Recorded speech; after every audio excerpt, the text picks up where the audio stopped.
बिस्मिल्लाहिर्रहमानिर्रहीम। अस्सलाम वालेकुम नाज़रीन, इरफान हाशमी आपको प्रोग्राम में लंदन से खुशामदीद कहता हूं और लाहौर से मेरे साथ मौजूद हैं advocate supreme court of Pakistan Azhar Sadiq साहब। सर अस्सलाम वालेकुम। वालेकुम अस्सलाम इरफान साहब। अच्छा अजहर भाई, मैंने आपको आज इसलिए प्रोग्राम में जहमत दी है। एक तो आपकी ना मुलाकात हुई है इमरान खान साहब से, और जो फर्स्ट हैंड इंफॉर्मेशन बाहर आना बहुत ही जरूरी है। और पहले तो ये बताएं कि खान साहब का मोराल कैसा है। 4 गोलियां लगी हैं उन्हें, जिसके बारे में राना सनाउल्लाह गिन रहे हैं कि इतनी गोलियां नहीं थी, इतनी हैं।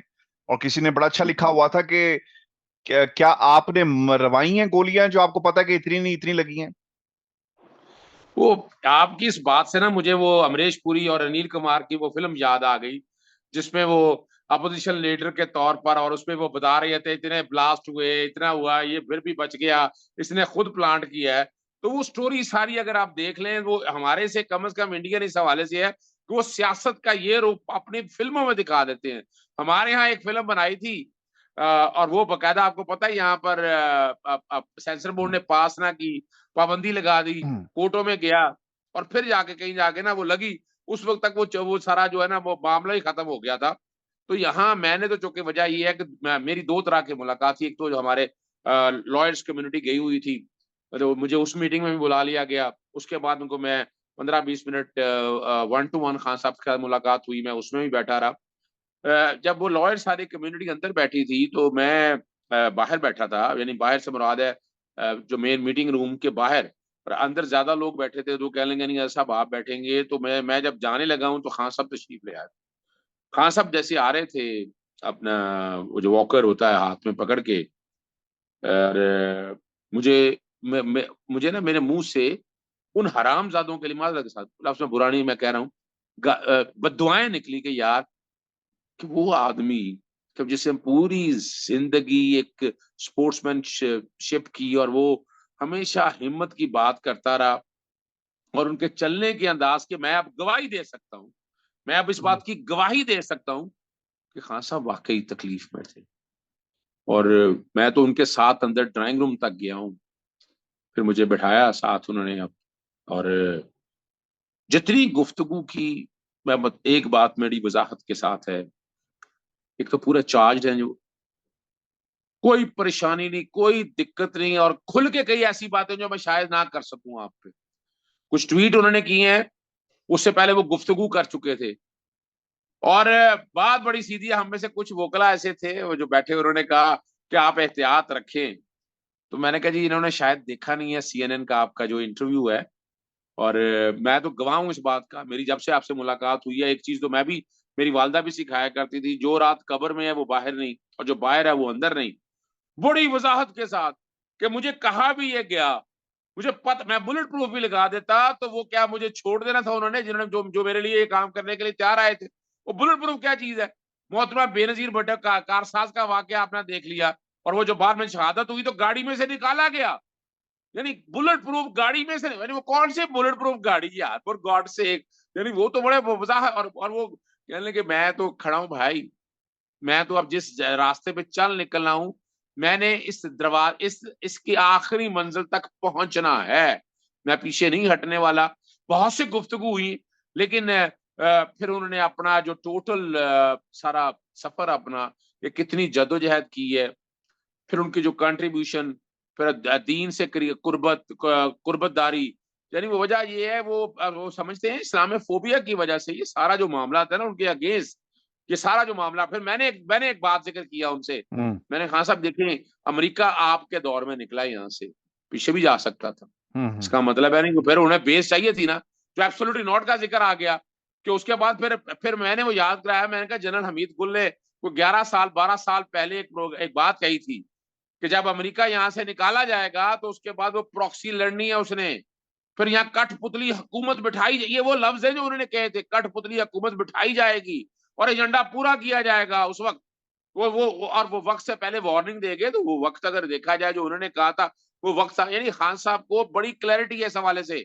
और वो ऑपरेशन रजीम चेंज के हवाले से बड़ी, और मैंने वो ट्वीट मैंने आपसे भी मैंने शेयर किया है कि अगर इमरान खान साहब ने असेंबलियां डिसॉल्व करनी होती, 27 मार्च को इरफान हाशमी साहब, मेरा वो ट्वीट हो सके तो बैकग्राउंड पे जरूर चलाइएगा, अगर आप चला सके, मैंने भेजा आपको। 27 मार्च 6:42 में मैंने कहा इमरान खान साहब छक्का मारने के लिए तैयार। तहरीक एतमाद असेंबली में पेश नहीं हुई, असेंबलियां तहलील हो सकती हैं, और ऐसा ही है। 28 तारीख वाले दिन तहरीक एतमाद पेश हुई थी, उस वाले असेंबलियां तहलील हो सकती थी। फिर मैंने आगे लिखा है वरना तहरीक एतमाद में सुकम है, स्पीकर रूलिंग से मुस्तरद कर दे और असेंबलियां हम्म। तहलील। बाद में यही कुछ हुआ। कई लोगों ने कहा तुम्हें कैसे पता था? मैंने कहा मैंने तो कानूनी बात की, और यहां क्या है, खान साहब कर सकते थे, साइफर लहराया, उन्होंने उन्होंने बताया कौम को जगाया। और अगर इक्तदार ही इतना अहम होता, तो अगर मैं एक सियासी, मगर मैं पॉलिटिकल, मैं पावर पॉलिटिक्स में अगर यकीन रखता तो मैं तो यही करता भाई। अगर मैं होता तो वहां मैंने नहीं ये करना था, मैं साफ बता दूं। मैं वजह क्या है कि हमें पाकिस्तान में पावर पॉलिटिक्स इस तरह की चल रही है, माजरत के साथ, मैंने वो हम्म। भी लड़नी थी, लेकिन मैंने पहले क्या करना था। गेम ऑफ थ्रोन्स, ये गेम ऑफ थ्रोन्स है यस, ऑफ वैसे। कोर्स, ऑफ कोर्स, अच्छा, ये इसमें हकीकत है। मैं आपको ना ये भी बता दूं कि ये सिर्फ अफगानिस्तान से अमेरिका नहीं गया सर, ये शायद इस पे कोई बात नहीं करता।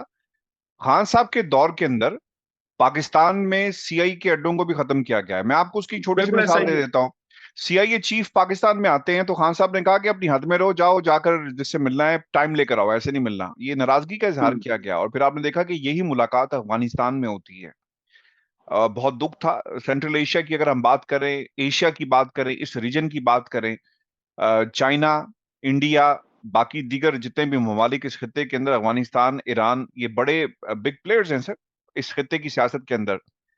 ऑपरेट कहां से करेंगे, ये बहुत बड़ा सवाल था। सीआई के अड्डों का खत्म होना, उनको नॉन ऑपरेशनल बनाना, ये इमरान खान साहब की हुकूमत थी। मैंने इसके ऊपर कुछ महीने पहले इसे काम भी शुरू किया हुआ है, आप तमाम सुनने वालों के लिए भी और अजहर साहब आपके लिए भी। मेरे पास मुझे अपनी सेहत की वजह से वक्त नहीं मिल रहा वो डॉक्यूमेंट्री को मुकम्मल करने की, जो जहां तक बात है, एविडेंसेस मौजूद हैं कि किस तरह इस खित्ते से सीआई का खात्मा किया गया और खान साहब का जो रजीम चेंज है ये कब से शुरू हुई है। Coming back to hmm. Your meeting with Imran Khan, uh, Khan अब साहब मैं ने एक बात आज और कर दूं, जी। क्योंकि आपने फिर कानूनी बातें शुरू कर लेनी है मेरे से। मैं एक बात और कर दूं। अच्छा, खास तौर पर जिक्र आया रशिया के हवाले से, तो मैंने कहा जी आपको ये सारे मामले में क्या मुकल्लम की अजहर, आज इंडिया जो है वो रशिया से तेल ले रहा है, यानी वो उसका एलाय होकर, तो अमेरिका हम का। यार, हम आप अंदाजा लगाएं कि हमें कहां धकेल दिया है बैठकर यूक्रेन और उसकी जंग में। अगर हम रशिया के साथ आगे बढ़ना चाहते थे, क्या हमारे जाती इंटरेस्ट थे, मुल्क की इंटरेस्ट थे, नेशनल इंटरेस्ट थे, और वह बेवकूफ बनाया गया कौम को। लेकिन अब ये वो सारी बातें, ये वो है वो इंटरनेशनल लीडर, और वो आपको पता है कि पॉपुलर लीडर रहने कोई नहीं देते दुनिया में, ये एक तारीख चली आ रही है, वो एक अलग बात है। लेकिन मैं एक बात बता दूं आपको इरफान साहब, इमरान खान साहब सांस के आखिरी सांस तक ये जंग लड़ेंगे। हम्म। लेकिन वो तो बिल्कुल लड़ेंगे। अब मसला यहाँ पर ये है कि पाकिस्तान में इस महीने में जो कमान तब्दील होनी है, और देखना ये होगा कि अगली जितनी भी हमारी कमान जिनके सपुर्द की जाती है, और पाकिस्तान की एस्टेब्लिशमेंट प्रो अमेरिका रहती है या प्रो अमेरिकन नहीं रहती, ये सबसे बड़ा मसला है। क्योंकि रजीम चेंज के मामला जिस तरह इसका आगाज हुआ, और वो भी बड़े क्लोजली देख रहे हैं पाकिस्तान के अंदरूनी हालात को भी। अच्छा सर, ये जो ट्वीट का मामला है, खान साहब ने ट्वीट की है कुछ लोगों के हवाले से, और आप बता रहे हैं कि आपकी इस ट्वीट से पहले आपको वो बता चुके थे कि कुछ और लोग भी नजर रखे हुए थे जब उनके ऊपर हमला किया गया है। अच्छा, चूंकि कुछ बातें ऐसी हैं जो करने वाली नहीं है, लेकिन ये जो ट्वीट के बाबत बिल्कुल बात हुई है, वहां डिस्कशन हुई है, ये बताया खान साहब ने, पूरी तफसील बताई है उन्होंने कि इस हवाले से ये क्या कुछ हुआ। सिर्फ मैं नहीं, हमारी बोखला कम्युनिटी वहां पर थी। और चूंकि अब ट्वीट कर दी है इमरान खान साहब ने, तो कि अब तो मजीद, बात ये पब्लिक हो चुकी मैं बता दूं, मजीद नाम मैं बता दूंगा कौम को, ये कहा है खान साहब ने ट्वीट के अंदर। है। बिल्कुल ऐसा ही, बिल्कुल ऐसा ही है, बिल्कुल ऐसा ही है। और ये बातें वहां हुई हैं, नाम भी लिए हैं, जो मजीद बाकी नाम है, जो जिन नामों का ट्वीट में जिक्र है उनका नाम भी लिया गया, गुफ्तगू भी हुई उनकी। मैं ये कहूं कि नहीं, बिल्कुल ऐसा ही हुआ है। और यानी बोझल दिल भी साथ है उनका इस हवाले से। मैं इस कॉन्टेक्स्ट में बात करूं, उन्होंने कुर्बानियों का जिक्र किया पाकिस्तानी फौज का, और उन्होंने कहा पाकिस्तानी फौज के बगैर हम कुछ नहीं है, पाकिस्तानी फौज है तो ये सरहदें और ये मुल्क अपनी जगह पर कायम है, और यही वो है जिसके डर से पूरी दुनिया, वरना मुसलमानों को तो तकरीबन मुसलमानों के साथ जितनी फैंटी लग गई है, जो हाल हो गया है, तो पाकिस्तान के साथ भी इससे ज्यादा बुरा हाल हो सकता था।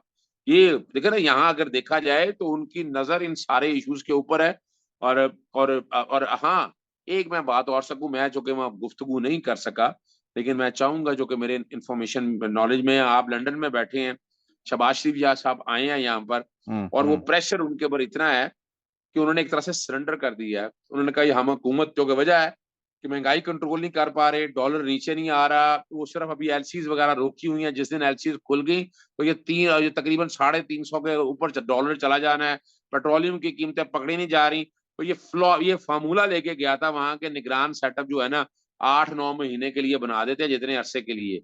इसमें जो है वो नवाज शरीफ और आसफ जरदारी, और वो मुझे जो उनके करीबी हल्के हैं वो बताते हैं, वो तो कह रहे हैं कि जो काम हम नहीं कर सके वो इमरान खान, यानी असल अच्छा। में वो अपने आप को बेनिफिशियरी बना रहे हैं कि अच्छा। इमरान खान साहब ये काम करें, फायदा हमें होना है, और ये अच्छा। सोचना पड़ेगा हम लोगों को।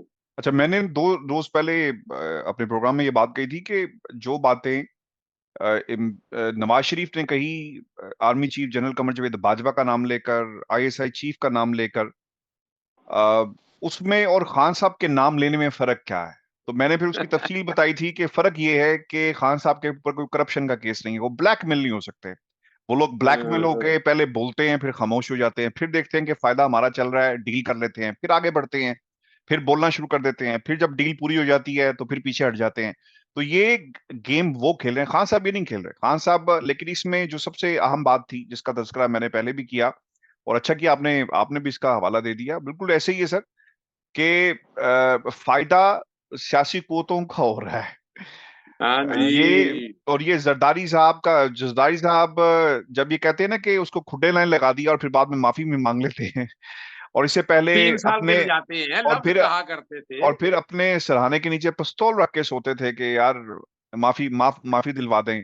और फिर इन्होंने किस तरह माफियां दिलवाई, ये भी पूरी कौम के सामने। अब तो खैर सर ये गेम जो है पूरी की पूरी अया हो गई, लेकिन अंदर ही अंदर नून लीग वाले भी कहते हैं कि हमारा काम, यहाँ पे मेरी एक आधे बंदे से बात हुई जो बहुत रोजाना मार्बल आर्च में दफ्तर में बैठते हैं, उन्होंने कहा साडा काम कोई और कर रहे हैं, ते वो सिर्फ असि जड़ा ना खुशियां मनानी चाहिए इंसानों। वो अच्छा सर, इसीलिए आराम से बैठे हैं ना।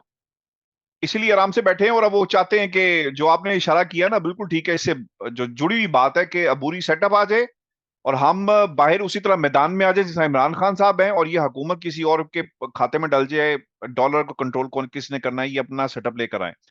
अच्छा सर, सबसे जो इम्पोर्टेंट बात है, खान साहब की एफआईआर, अब उससे चैलेंज करने की बात की जा रही है। फवाद चौधरी साहब ने कहा, लीगल टीम भी वहां पर मौजूद थी, किस प्लेटफॉर्म पे हाई कोर्ट लेकर जाएंगे, सुप्रीम कोर्ट कहां लेकर जाएंगे? एक जस्टिस यहिया का एक इख्तलाफी नोट भी आया कि जरूरी नहीं था, तो मुनासिब प्लेटफॉर्म कौन सा है, किस जज के पास, किस अच्छा, अदालत में जाएंगे? ये चूंकि आपने बातें अब छेड़ ली या बात पब्लिक भी हो चुकी, तो आप इस पे गुफ्तगू हुई है। हम्म। देखिए, ये रेमेड एफआईआर तो एक्सेप्टेबल नहीं है जी। ठीक है। और इस्तगासा भी तो हो सकता है, इस्तगासा की तरफ जाना नहीं है अभी। इसी एफआईआर को लेके चूंकि सुप्रीम कोर्ट का ज्यादा फरीद, जस्टिस ज्यादा फरीदी का एक मेंबर का इख्तलाफी नोट अगर मान लें उस हद तक है, पैरा 2 की हद तक, बाकी 4 जजेस यहाँ का है, बड़ा वजाहत के साथ ऑर्डर है। और ये जो एफआईआर जो हुई है, ये तौहीन अदालत है चूंकि, और ये रिलीज बाद में हुआ। मेरे पास तो मेरा कल तक का मौकफ कुछ और था कि मेरे सामने ये फैसला नहीं था। मेरा ख्याल था हम्म। शायद कोर्ट ने वैसी ऑब्जर्वेशन दी है, लेकिन कोर्ट के तहरीरी तौर पर ये लफ्जों के बाद मैं बड़ा क्लियर हूं कि जो एफआईआर जो रजिस्टर हुई है, ये तौहीनी अदालत है। अब इसमें तौहीनी अदालत की रेमेडी भी देखी जा रही है, साथ 184(3) की पिटीशन के हवाले से मामला भी है। अदालत ने क्या फिर लिखा है अगर ये बता दें जरा, क्विकली ये बता दें, अदालत ने क्या अपने ऑर्डर में लिखा जो तौहीन अदालत के जुमरे और में आ रहा है? जी, मैं कोशिश करता हूँ कि मैं आपके सामने मैं ऑर्डर पढ़ देता हूँ, जो कि वो ऑर्डर बड़ा वजाहत के साथ बड़ा क्लियर ऑर्डर है। और उस ऑर्डर के अंदर जो जो गुफ्तगू हुई है ना, वो समझना भी बड़ी जरूरी है कि क्या कहा क्या गया है। मैं और आगे एक से मिनट मुझे। और आगे से हुआ क्यों नहीं? क्योंकि इस ऑर्डर से मुतल्लिक, और अगर तौहीन अदालत हुई है, क्योंकि आम तौर पर ये तासुर देने की कोशिश की जा रही थी कि सुप्रीम कोर्ट ऑफ पाकिस्तान ने कहा कि क्यों, एक तो खैरियत दरियाफ्त की, सलमान अकरम राजा ने कहा जनाब एफआईआर दर्ज होने का मेरे में नहीं है, लेकिन मुझे जहां तक मुझे पता है इतनी इंफॉर्मेशन जरूर है कि एफआईआर दर्ज नहीं हुई। फिर उसने अदालत ने जिस पर अपनी ऑब्जर्वेशंस दी कि इसको आईजी साहब क्यों नहीं आप करवा रहे, आपके तो इंटरनेशनल चर्चे मैं हो पढ़ रहे हैं। देता हूँ, जी जी प्लीज। मैं पढ़ देता हूँ। लिखा है, the inspector general of police Punjab informs that the FIR regarding occurrence of the attempted assassination of the respondent mean Imran Khan sahab, hmm has not been registered so far. He has a duty to act in accordance with law, which necessitates the lodging of an FIR in respect of the commission of a cognizable offense. Respondent हम्म। इमरान खान साहब है। दूसरा कि ये इससे reason सारा recognition जोड़ दिया, of the कानून के ऑफेंस के, मुताबिक कह वो दिया। ये कह रही है ना कि आप जिनको वो नामजद कर रहे हैं, जो आपने कहा कि ऑफेंस के हिसाब से, वो तो तकाजा करता है कि जिनके नाम 3 हैं उनको दर्ज किया जाए। बिल्कुल ठीक। अब इसी की चीज को सामने रखते हैं, ये तौहीन अदालत भी बनती है, 184(3) भी बनती है, और साथ साथ शायद 22 से 22(b) के हवाले से भी वो डिस्कशन हुई है। सुबह तक सारी चीजें आ जाएंगी, क्योंकि मैं इस वाले मामले को मैं बराह रास्त नहीं देख रहा, मैं जो इनडायरेक्ट तरीके से इसमें इन्वॉल्व हूँ जो डिस्कशन में। बाकी जो मामला हैं वो सुबह 2 अहम मामला लगे हैं, उस पर डिस्कशन हुई है। 25 मई का सानिया जो हुआ, उसमें अभी तक लोगों को इंसाफ नहीं मिल सका। वो लाहौर हाई कोर्ट में दरखास्त दायर की हुई है, गवर्नमेंट पंजाब की तरफ से रिपोर्ट गई है, पैरावाइज कमेंट नहीं आया है। वो हम्म बताना है कि क्या क्या एक्शन लिए। वो बात ट्रैक से उतार दी कि एक ट्राइब्यूनल बन चुका है जस्टिस शबर रजा रिजवी वाला, हम्म तो अभी तक तो उसने कुछ भी नहीं किया। शबर रजा रिजवी के उन्होंने तो कुछ नहीं किया। तो उस हवाले से वो सुबह केस वहां डिस्कशन हुई है कि इस वाले मामले को मंतकी अंजाम तक पहुंचाया जाए। फिर कल एक और अहम मामला लगा हुआ है, वो हम्म। लगा हुआ है तौहीन अदालत इलेक्शन कमीशन की सेक्शन 10। ठीक है। इलेक्शन कमीशन को तो अदालत ही नहीं है ना जी, वो लगा हुआ है कि उसके कॉन्टेक्स्ट में मैंने कहा जी वो भी बड़ा अच्छा केस है, अगर बहस की जा जाए। फिर परसों के लिए केस लगा हुआ है,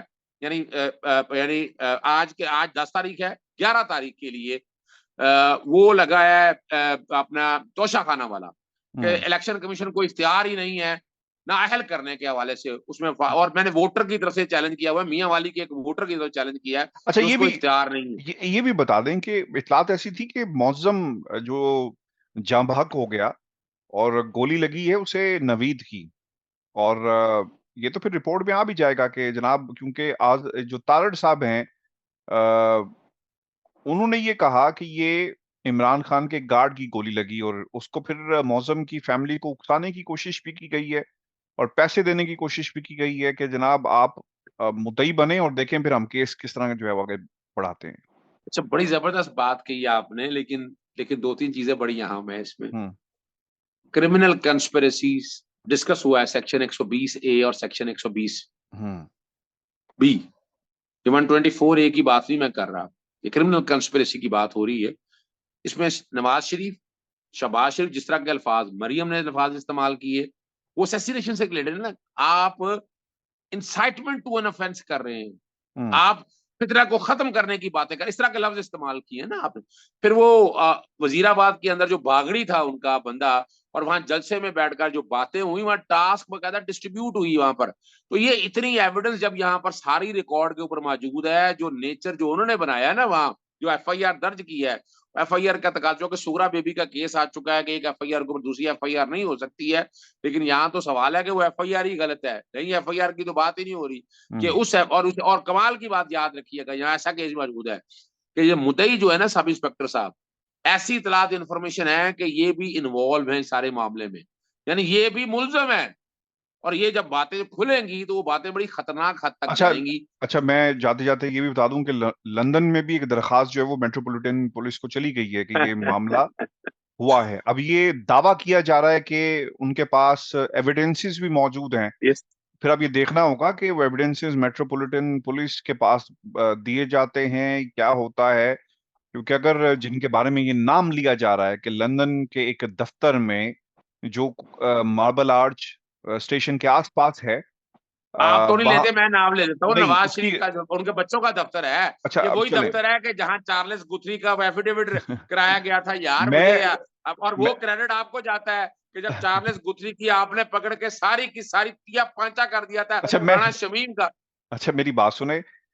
ये भी दावा किया गया है और मैंने इस हवाले से मैंने, क्योंकि खबर हाईलाइट हुई, मुझसे भी लोगों ने अप्रोच किया कि जहां भी देखें, तो मैं ये चाहूंगा कि इस पर मरियम नवाज का मौकिफ जरूर आए, उनसे ये पूछा बिल्कुल। जाए। और मेरी कोशिश होगी कि कल मैं थोड़ा सा ज्यादा तगड़ा हो जाऊं आज, तो कल मैं जाऊंगा और जाकर ये सवाल हम करेंगे, पूछेंगे।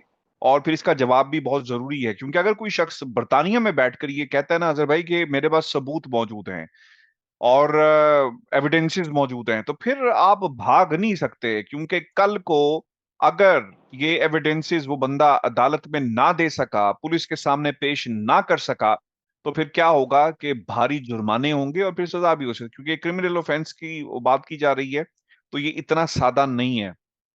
मेरी अच्छा, एक बात और याद रखिएगा इरफान हाशमी साहब, ये कहानी इतनी आसान और सादा नहीं है। और आज मैं आपको लफ्ज याद करा दूं। शुरू में एक बहुत से लोगों को एतराज था गॉड फादर और सिजिलियन माफिया पे। अरशद शरीफ वाले मामले में जब देखिएगा तो ट्रेसेस, आपको पता है, ये बात भी सामने आ गई कि उनको करीब से मारा गया, उनकी हाथों की उंगलियां खींची गई, नाखून तोड़े गए उनके। पोस्टमार्टम की रिपोर्ट में अच्छा, ये ये सारा ये कुछ। ये रिपोर्ट पोस्टमार्टम की हमारी वाली में मुझे जरा थोड़ा सा बताएं, मैं कोशिश कर रहा था इसे, ये ये किस जो रिपोर्ट में आया है? पाकिस्तान वाली पोस्टमार्टम की जो रिपोर्ट है, जो कीनिया वाली पोस्टमार्टम की रिपोर्ट तो सामने नहीं अभी तक आई ना। अच्छा। ये पाकिस्तान में जो यहाँ पोस्टमार्टम हुआ है, अरशद शरीफ की वालदा साहबा कोर्ट में गई, वो लीक नहीं कर रहे थे। अब वो पोस्टमार्टम की रिपोर्ट जब सामने आई है, ये भी आ गया कि बैक में करीब से फायर किया गया है, ये बात भी आ गई है। हम्म। उंगलियों का टूटना, खींच के तशद्दुद करना, तीन कम से कम हम्म। कम बेश 3 घंटे तशद्दुद किया गया है, उंगलियां खींची गई हैं। और वो जो वकार और जो दो भाइयों का किरदार भी सामने आ गया। और एक चीज ये भी आ गई है सामने कि कीनिया में एक दौर में नवाज शरीफ साहब का बड़ा हुदैबिया के हवाले या किसी चीजों के हवाले से बड़ा एक लिंक था। तो मैं हम्म। क्रिमिनल कंस्पिरेसी का मैं उसे आगे जा रहा हूं कि ये जो ट्रेसिस है ना, कि वक्त आ जाता है वो जो गॉड फादर और सिजिलियन माफिया का जो कॉन्सेप्ट है, आप समझ आ जाना चाहिए पूरी कौम को हम्म। कि वो ऐसे नहीं था।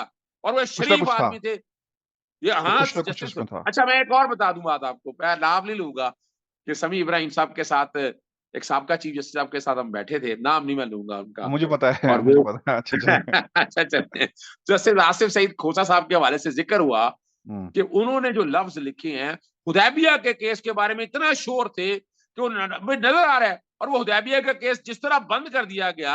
और फिर और बड़ी कहानी है। और वो एक लफ्ज उन्होंने कहा कि हमारे यहाँ अगर अदालतें अपना किरदार ठीक अदा कर देना, तो ये काम, ये जो हो रही है ना बदमाशियां, ये जो सही फैल हो गई जाएगा। है। मैं जाते जाते ब्रेकिंग दे दूं, और ब्रेकिंग जो हाँ है हाँ ना वो, बिल्कुल। क्योंकि आपने अरशद शरीफ साहब के हवाले से बात की है, तो सर ये 15 तारीख के बाद लंदन से एक बड़ा सरप्राइज हम आपको दे रहे हैं, और इंशाल्लाह बहुत सारे लोगों का ये मुंह बंद कर देगा जिन्होंने बहुत सारे इल्जामात लगाए, और उसमें बड़े बड़े सहाफी थे, जिनमें से कुछ को तो मैंने भी फोन करके पूछा कि सर की कीता है तुसी? उन्होंने कहा नहीं जी, ऐसे है ही नहीं, कल ऐसे है ही नहीं, ऐसे सब झूठो झूठ चुताली तुसी कर रहे हो।